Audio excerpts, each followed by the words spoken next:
Welcome to YouTube channel कानूनी बात चर्चा खास। लेकिन आज खास बातचीत होगी, खास चर्चा होगी, क्योंकि आज मेरे साथ डॉक्टर प्रवीण जोगरा जी हैं।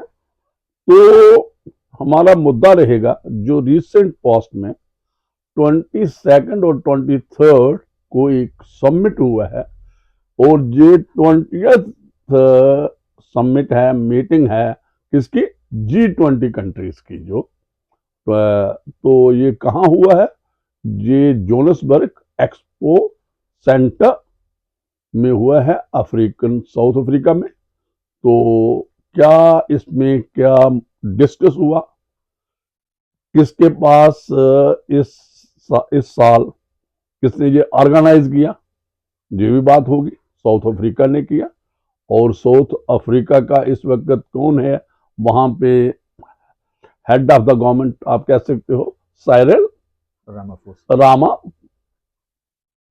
प्रेसिडेंट हैं वहां के। तो और इसका क्या इफेक्ट हुआ, इस समिट में क्या डिस्कशंस हुई, क्या रेजोल्यूशन अडॉप्ट हुए, और कौन कौन सी कंट्री ने पार्टिसिपेशन किया, और किस कंट्री के हेड्स ने पार्टिसिपेट नहीं किया। और एक कंट्री है जो डॉक्टर साहब उस पर बात करेंगे, यूनाइटेड स्टेट ऑफ अमेरिका, वहां के किसी ने पार्टिसिपेट नहीं किया, आप कह सकते हो बाइकआउट किया।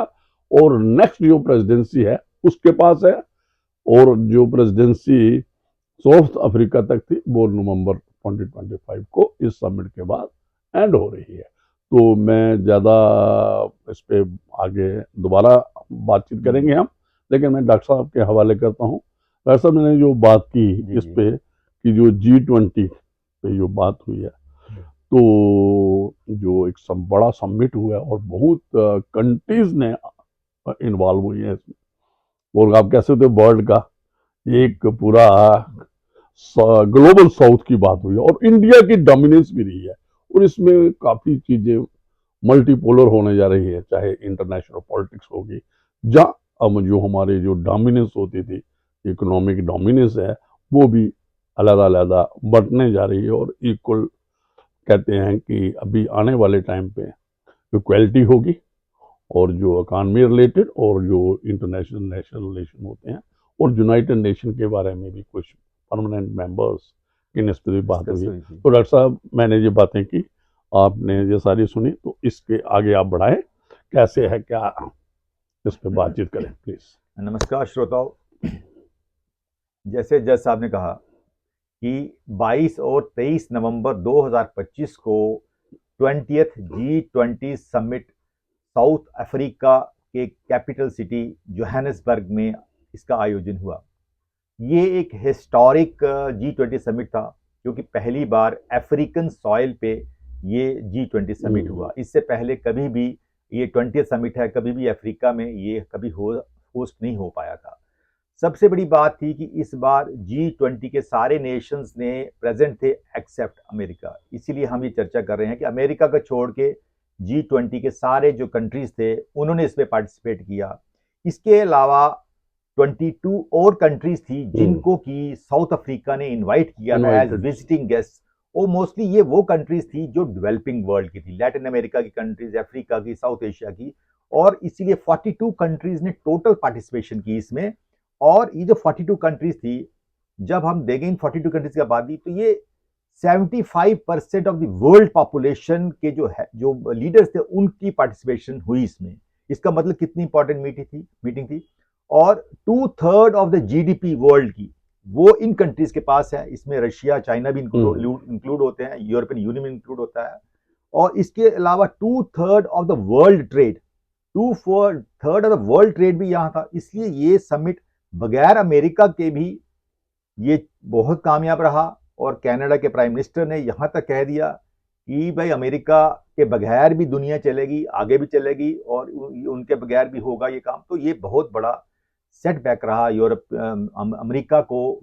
ये खुद ये बायकॉट करना काफी महंगा पड़ा, क्योंकि वो वर्ल्ड जियोपॉलिटिक्स में आइसोलेट हो गया। और इस जो G20 समिट था, इसकी सबसे बड़ी खासियत ये रही कि समिट के आखिरी दिन में इसकी जो डिक्लेरेशन होती है वो साइन होती है और वो पढ़ी जाती है, लेकिन ये पहले दिन ही शुरुआत में ही उन्होंने ये जो G20 की डिक्लेरेशन थी 122 पॉइंट की बहुत बड़ी डिक्लेरेशन थी, जिसपे क्लाइमेट चेंज, जिसपे टेररिज्म मेंबरशिप के ऊपर और टेरर फंडिंग के ऊपर और काफी मसले जो कि डिस्कस हुए, और पहले दिन ही ये डॉक्यूमेंट साइन हो गया। हालांकि अमेरिका का पूरा प्रेशर था कि ये G20 समिट हो ही ना, उन्होंने पूरा प्रेशर डाला था, क्योंकि इस समिट से कुछ महीने पहले अमेरिका ने साउथ अफ्रीका को एम्बेसडर अपने कंट्री से निकाला था। और जब ये इसका बैटन हैंड ओवर करना था, क्योंकि तो आपको पता होगा जो अगला जो समिट है 2026 का वो वाशिंगटन डीसी में अमेरिका में है, और इसकी प्रेसिडेंसी जो है डोनाल्ड ट्रंप के पास है। तो जैसे ही ये समिट होता है उसके बाद जो गेवल होता है या जो बेटन होता है जो हैंड ओवर करना था, अमेरिका का कोई भी रिप्रेजेंटेटिव वहां नहीं था। अमेरिका ने कहा कि हमारे जो एम्बेसी के एक छोटे मुलाजिम को हैंड ओवर कर दीजिए, लेकिन जो साइरिल रामाफोसा है, जो साउथ अफ्रीका के प्रेसिडेंट है, जो होस्ट थे इस यूएन समिट के, उन्होंने रिफ्यूज कर दिया और फाइनली जो गेवल खाली कुर्सी पे रख दिया गया जब हैंड ओवर करना था। और इसके तुरंत बाद ही अभी न्यूज आती है कि अमेरिका ने भी फैसले रिटेलिएट करने की कोशिश की है और कहा है कि अगले G20 समिट जो 2026 में होगा उसमें हम साउथ अफ्रीका को इनवाइट नहीं करेंगे। तो जो जैसे बात तो जो डॉक्टर साहब आपने जो हमने निकाला इसमें से जो बातचीत हुई, जहाँ जो समिट है, मोटी मोटी बातें हैं, जो इम्पोर्टेंट ये है, एक तो ये आ गई, यूएस ने डॉक्टर साहब ये भी देखें क्यों बाइकआउट किया यूएस ने इस समिट को, क्या कारण था। एक तो आपने बता दिया कि वो उसके जो उनके अच्छे रिलेशन नहीं थे, किसके, यूएस के और साउथ अफ्रीका के। लेकिन ये जो समिट है, इतनी कंट्रीज जो आपने कहा इनवाइटेड नेशन भी थे और जो G20 कंट्रीज भी थी, तो इतने लोगों को इग्नोर करके सिर्फ एक 1 to 1 अगर कोई साउथ अफ्रीका के साथ उसकी कोई पॉलिटिकल या इंटरनेशनल लेवल पे कोई टकराव था, तो इस मौके पे मुझे नहीं लगता।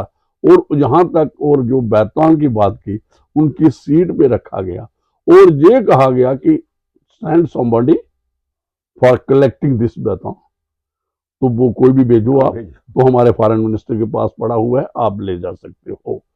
तो मुझे लगता है जी कुछ बचकाना जैसी बातें हैं जी ट्रम्प साहब करते हैं, डोनाल्ड ट्रम्प हैं, ये कुछ जैसे एक लगती नहीं है कि he is the head of, इतनी बड़ी कंट्री है, कितनी पॉलिटिकल और डेमोक्रेटिक हिस्ट्री रही है, तो वो ऐसा लगता है कि जैसे वो पर्सनलाइज और कन्फाइंड करते हैं स्पेसिफिक अपने ही अराउंड सारी दुनिया की पॉलिटिक्स, और समझते हैं कि यूएस के बगैर, और यूएस इग्नोर, यूएस को भी इतनी इंपॉर्टेंस है जितनी वो पर्सनल अपने आप को इंपॉर्टेंस देते हैं। तो डॉक्टर साहब इसमें एक तो थीम थोड़ा हम बात करेंगे, इस साल की जो प्रेसिडेंसी थी इसके पास, अफ्रीका के पास, उसमें थीम क्या थी और उसमें क्या, ऑब्वियसली जिस साल की थीम होती है उसमें मुझे लगता है ये समिट की थीम थी सॉलिडरिटी, इक्वलिटी और सस्टेनेबिलिटी।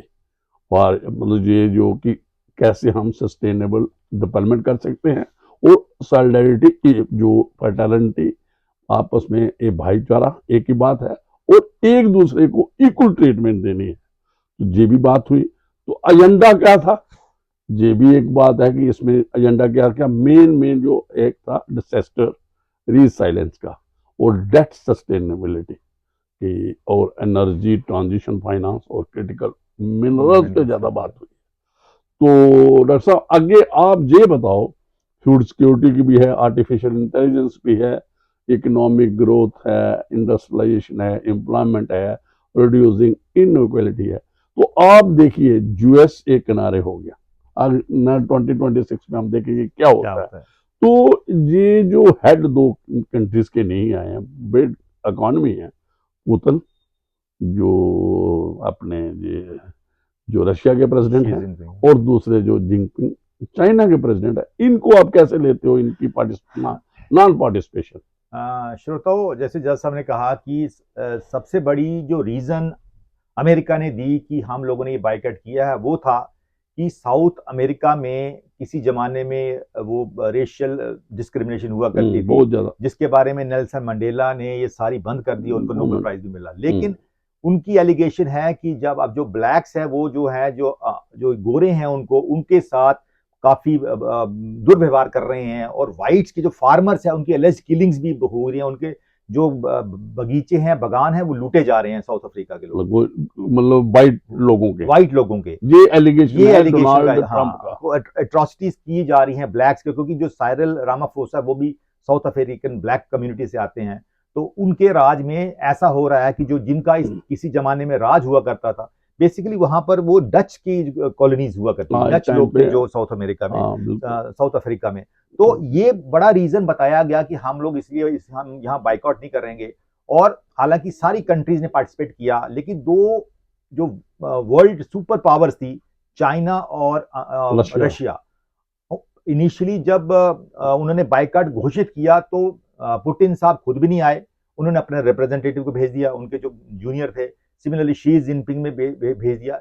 ये एक इसका उनकी पार्टिसिपेशन है, उनकी पार्टिसिपेशन फुल है, लेकिन उनको लगता है कि ये उनके स्टेटस से ऊपर है कि अगर ट्रंप नहीं आया तो हम भी नहीं आएंगे, हम अपने जूनियर को भेज देंगे, मतलब इक्वल उन्होंने दोनों ने एक जैसा। लेकिन श्रोता इसका भरपूर फायदा उठाया भारत ने, हमारे प्रधानमंत्री मोदी साहब और ब्राजील के प्रधानमंत्री जो लूला थे, इन्होंने इस चीज का फायदा उठाया और अपने हाथ में बैटन ले ली, और ग्लोबल साउथ उभर के आता है इस G20 समिट में। एक डॉक्टर साहब मैं बीच में रोकूं, एक और बात हो रही है, जैसे आपने कहा ना, इंडिया, ब्राजील और साउथ अफ्रीका, ये एक नई अलायंस हो रहा है, और इनकी ही इस समिट में इन लोगों को ही, इन तीन कंट्रीज की डोमिनेंस रही और फायदा भी हुआ, और देखिए क्या है, यूरोपियन यूनियन पूरी इन्वॉल्व है इस समिट में, इसमें, और इसमें मेंबर्स हैं, तो फिर तो सॉरी ब्राजील, इंडिया और साउथ अफ्रीका की डोमिनेंस रहना तो बहुत बड़ी बात है।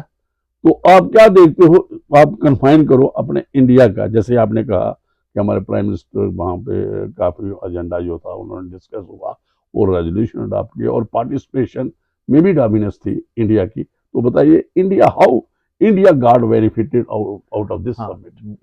जैसा आपने ठीक बोला, थोड़ा सा मैं एक ब्रीफ बता दूंगा G20 डिक्लेरेशन हुई क्या थी।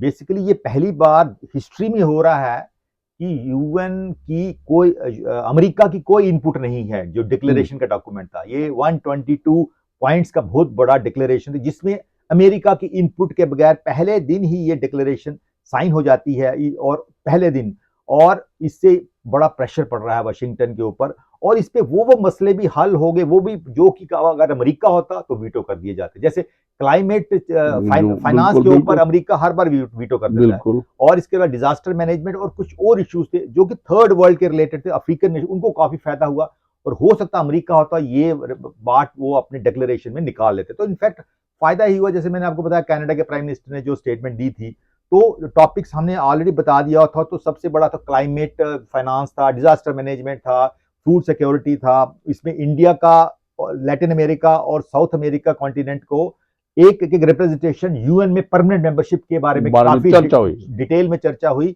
और ड्रग ट्रैफिकिंग और टेररिज्म के ऊपर चर्चा हुई, और क्योंकि पाकिस्तान इसे मेंबर नहीं है और अमेरिका भी नहीं है, तो पाकिस्तान ने भी काफी नजर रखी थी G20 समिट में, और उनको भी काफी मुंह की खानी। डॉक्टर 122 डिक्लेरेशन के पॉइंट से 122, लेकिन उसमें जो 5-6 जिस आपसे बताए हैं, वैसे बहुत सारे थे। तो इंडिया का मैं बताऊंगा कि भारत का रोल ये रहा कि हमारे प्राइम मिनिस्टर ने पहले दिन ही जो स्पीच थी उसमें की पॉइंट से 6 पॉइंट से वो एक पॉइंट उनका उनमें इंक्लूड कर लिया डिक्लेरेशन का। सब पहला पॉइंट था ग्लोबल ट्रेडिशनल नॉलेज रिपोजिटरी, यानी कि जो डिजिटल हमारी जो नॉलेज आर्काइव है, चाइना के पास वो डिजिटल है इकोनॉमी, रशिया के पास है, तो वो सारी कंट्रीज में शेयर की जाएगी, पर्टिकुलर अफ्रीकन कंट्री में, जहां पर कि ये अभी अकेडमी डिजिटल जो है अभी टेक्नोलॉजी एडवांस नहीं हुई है, तो इंडिया, चाइना, रशिया, इन सब की टेक्नोलॉजी अफ्रीका में भी शेयर की जाएगी, पर्टिकुलर हेल्थ के मामले में, आर्टिफिशियल इंटेलिजेंस के मामले में, एग्रीकल्चर के मामले में, और बड़े कल्चर के बारे में। तो अफ्रीका और साउथ एशियन और उभरते हुए नेशंस को इसका काफी फायदा हुआ। दूसरा, हमारे प्रधानमंत्री ने कहा कि G20 initiative on countering the drug terror nexus, ये ड्रग टेरर नेक्सस इंडिया को खा रहा है, तो एक अब इन्होंने कहा कि सारे कंट्रीज मिलकर एक टारगेटेड एफर्ट करेंगे ताकि इंटरनेशनल लेवल पे ड्रग ट्रैफिकिंग इस एरिया में, इंडिया है, अफगानिस्तान है, इसमें इस एरिया में तो ये कंट्रोल हो जाए, सो दैट ये जो सारा सिस्टम है टेररिज्म दुनिया में खत्म हो जाए।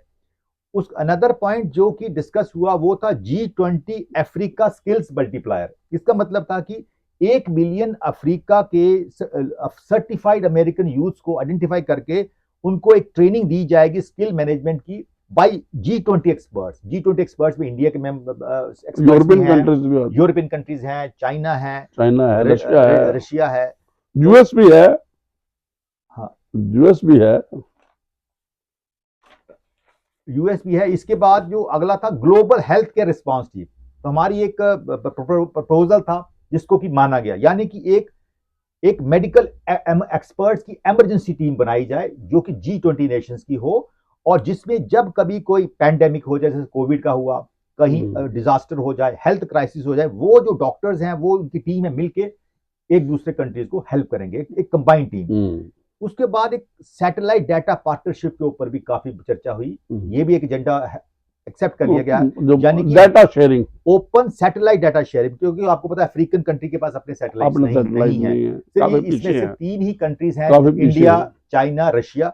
तो जिनकी जो सैटेलाइट्स जो डाटा मिलेगा और जो कि एग्रीकल्चर में यूज होगा, हेल्थ में यूज होगा, फिशरीज में यूज होगा और डिजास्टर मैनेजमेंट में ये डाटा शेयर होगा और काफी हेल्पफुल होगा। और अब लास्ट में सबसे इंपॉर्टेंट जो आपने बोला था वो था क्रिटिकल मिनरल सर्कुलेटरी इनिशिएटिव, यानी क्रिटिकल मिनरल्स अफ्रीका में बहुत हैं, लेकिन निकालेगा कौन? निकालेगा। उसके ऊपर भी काफी चर्चा हुई, और उसके एक कैसे हम लोग रशिया, चाइना, इंडिया मिल के क्रिटिकल मिनरल्स बड़े इंपॉर्टेंट हैं, वहां से क्रिटिकल मिनरल अफ्रीकन कंट्रीज को निकालने में मदद करेंगे।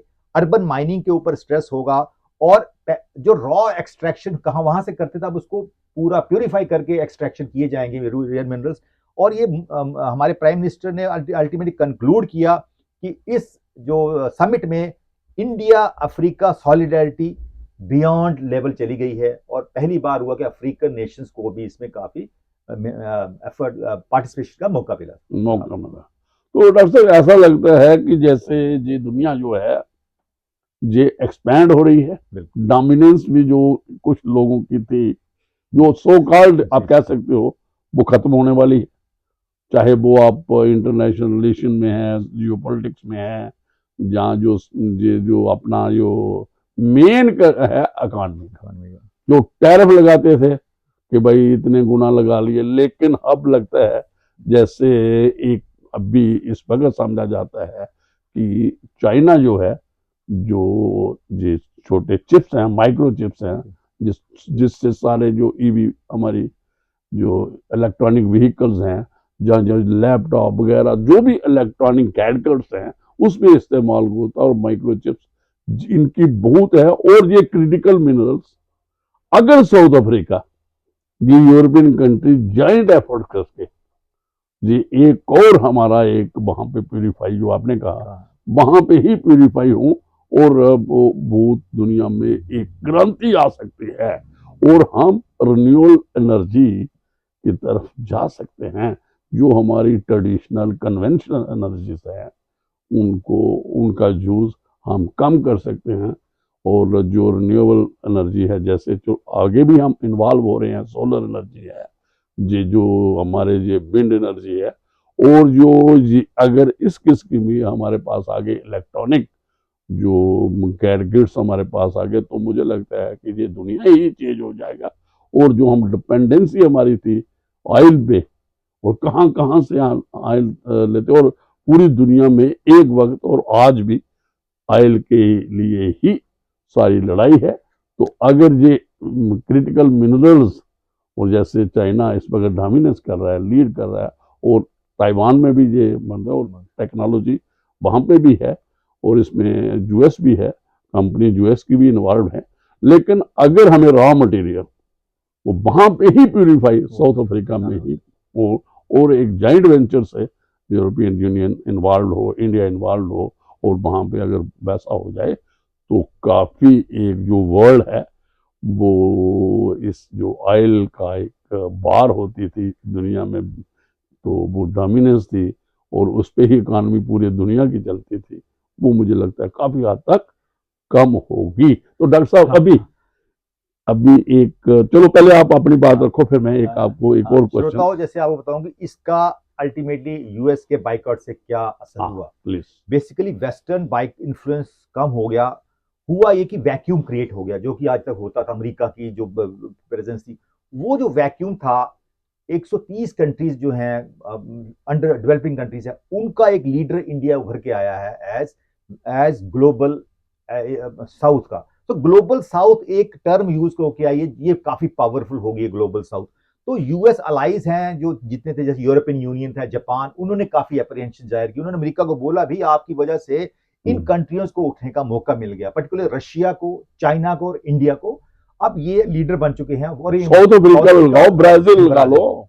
और सबसे इंडिया को सबसे बड़ा फायदा ये हुआ कि इंडिया जो है अब voice of the global south बन गया। तो एवरीवन, जब सम्मेलन खत्म हुआ तो भाई India as voice of the global south बन गया, और इंडिया अब एक ब्रिज बन गया है between other countries, developed countries और डेवलपिंग कंट्रीज के बीच में।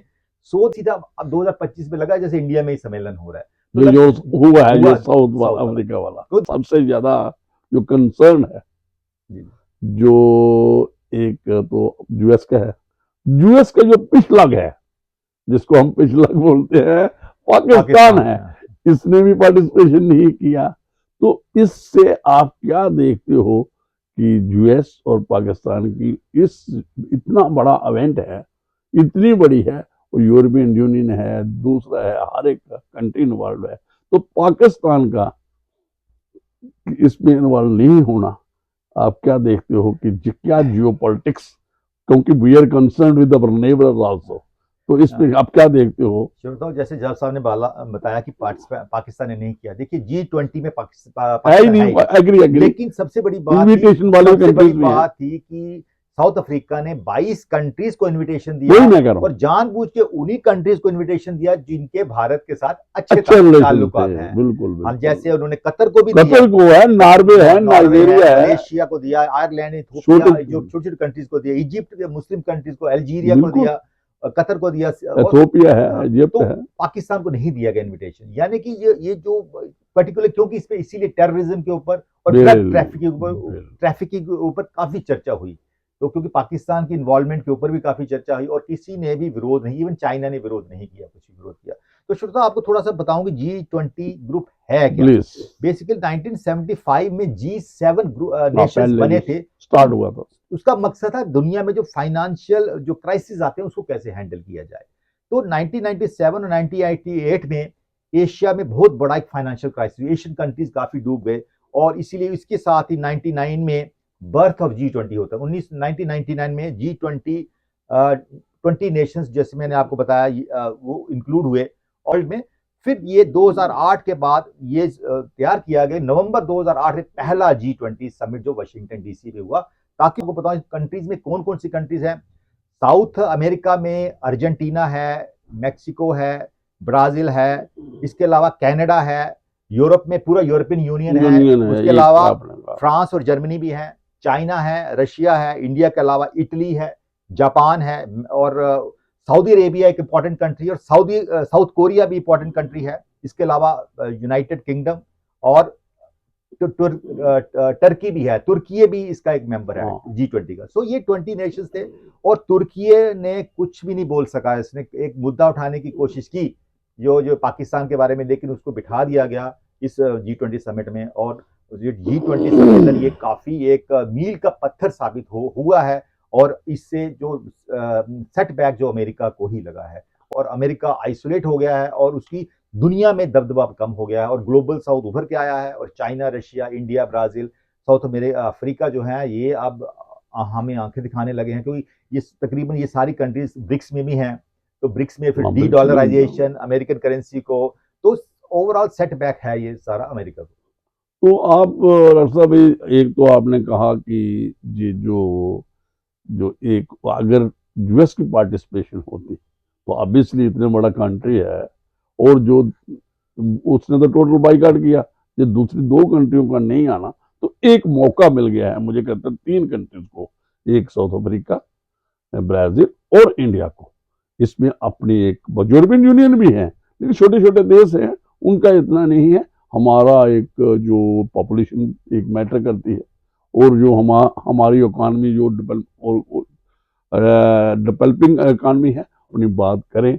और जैसे आपने क्लाइमेटिक किया था, बात की थी, सस्टेनेबल डेवलपमेंट की थी, और इक्वलिटी है, सॉलिडरिटी है, फाइनेंशियल असिस्टेंस है, कोऑर्डिनेशन है, हेल्थ की बात हुई है, ये मिनरल्स की बात हुई है। अगर साउथ अफ्रीका एक और जे वहाँ पे एक नया खुल जाता है, वहाँ पे ही आप कहते हैं कि प्यूरिफाई हो जाता है, वहाँ पे ही टेक्नोलॉजी उस देश को दी जाती है, या हमारी कंपनी चले जाती हैं, वहाँ एक्सट्रैक्शन होती है, और काफ़ी वहाँ पे एक नया, और हम कह सकते हैं कि और उसका क्या रेट कम होंगे, चीप होंगे, तो ज़्यादा इन्वॉल्वमेंट होगी।